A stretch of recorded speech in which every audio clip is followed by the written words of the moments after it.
Готель Monterrey Roses.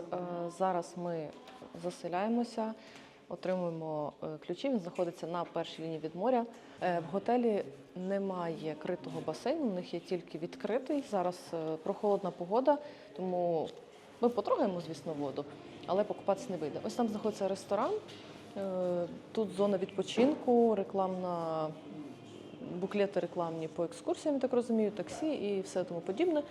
Є якийсь комп'ютер, можливо, на ньому можна попрацювати. В кроковій доступності ресторани, магазини, променад, набережна. Готель надає пляжні рушники. Вартість за те, що ви, в принципі, користуєтесь рушником, 3 євро. І додатково ви маєте сплатити 15 євро депозит, який потім при поверненні рушника вам буде повернено. Якщо ви хочете поміняти рушник, ви його там, не знаю, на пляжі запачкали чи просто мокрий, за це доведеться сплатити ще додатково 3 євро, як за отримання нового рушника. Також у готелі є фіксована ціна на пізній чекаут, на пізнє виселення. Якщо ви не до 12 виселились з номера, то додатково хочете виселитись. Це потрібно наперед попереджувати. 35 євро. Якщо ви до другої номером користуєтеся, якщо вільні номери, це треба заздалегідь узгоджувати.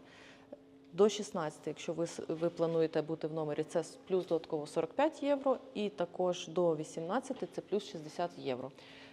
Важливо, що в готелі є частина номерів з виглядом на басейн, є номери з прямим виглядом на море і є також номери з виглядом на сусідню будівлю. Також готель надає паркінг. Це важливо, він прямо біля готеля знаходиться. Він, звісно, платний, 15 євро за добу, це середня європейська вартість, нормальна. Вільні паркомісця є. Можна пошукати десь безкоштовно, але це вашу машину можуть забрати, тому краще користуватися, забрати за неправильне паркування, я маю на увазі. Краще користуватися надійніше платними паркінгами, які надають готелі. Прямо біля готелю є 7 паркомісць. Попередньо бронювати ви можете не бронювати по факту наявності. Але готель планує на сезон відкривати великий паркінг на більшу кількість паркомісць. В готелі 6 поверхів. Ми чекаємо зараз ліфт, наш номер на 3-му поверсі. І ось тут бачу розклад роботи басейну з 10 ранку до 20.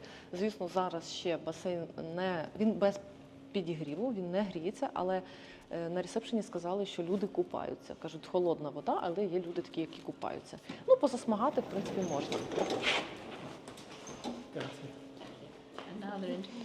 Переходь.